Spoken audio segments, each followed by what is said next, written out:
private sector.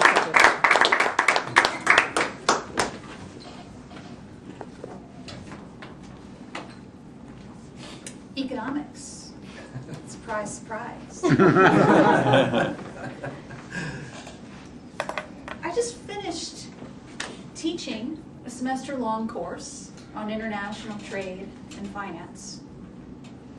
And I have to say that the second half of the course on finance, I feel most passionate about because it's all about language and how we use language to describe the macroeconomy and to describe international financial crises.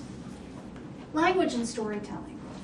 I love telling stories, and there are so many colorful characters in the world of finance. And just before the final exam, some scandal too. The most exciting scandal to happen to the field of economics since the 2008 crash. But as many of you already know, I am passionate about metaphors and the use of metaphor to describe things that otherwise might not be easy to grasp. I also push reading comprehension and assign at least 2 to 3 articles a day from the Financial Times, which is a heavy reading load for my students. But I tell them they're learning another language. And if they don't practice that language every single day, they're not going to acquire fluency. And I noticed there were different types of metaphors that kept coming up again and again in the course of these articles, and in particular the op-ed pieces. These metaphors fell into 3 categories: nautical metaphors, metaphors of combat, and metaphors from medicine. Let's start with the nautical metaphors. The economy is in the doldrums. The doldrums are when the winds are not going in any particular direction, so even if you have your sails completely unfurled, you're not going to go anywhere. You are stuck. It's when a ship just floats in the water without having any momentum. Right now, it feels like the U.S. economy is in the doldrums. We're having a somewhat jobless recovery. So while people are going out and spending money again, perhaps because of purchases they delayed in the past 2 years, it's very difficult to get employers to, or entice employers to hire new employees. Sometimes we say that the economy is right now in choppy waters. You could say that about Europe, or Greece in particular. Greece is in trouble right now.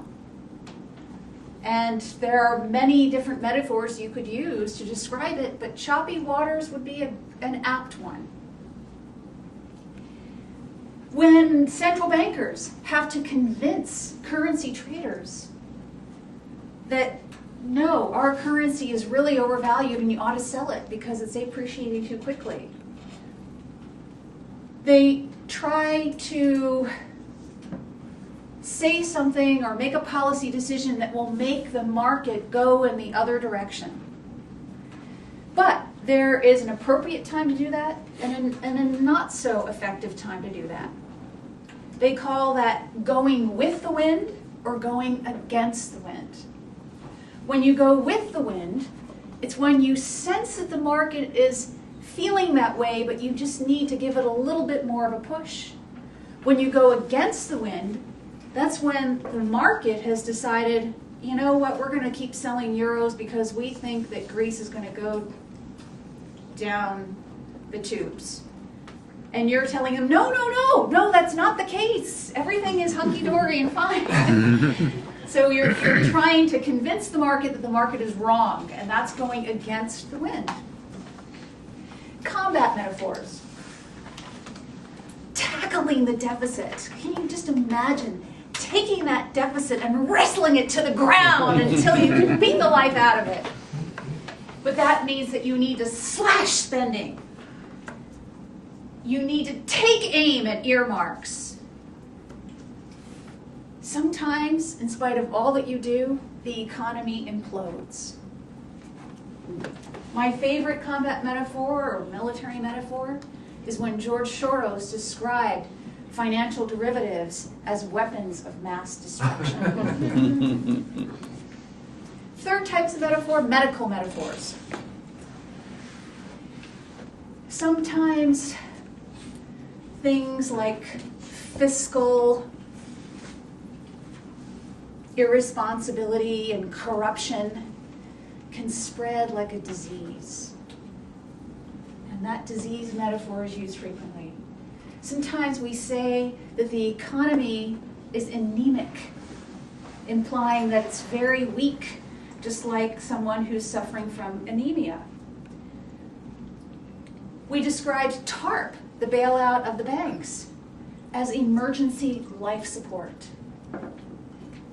And finally, my favorite, describing a business climate in an emerging market where there may be a lot of corruption or a lot of bureaucratic red tape, and it requires 50 steps to start a business and maybe 18 months to get your approvals. We describe that as a sclerotic business climate, implying that the arteries are clogged by sclerosis and all that plaque buildup. So there you have it. 3 different types of metaphors: nautical metaphors, combat metaphors, and medical metaphors.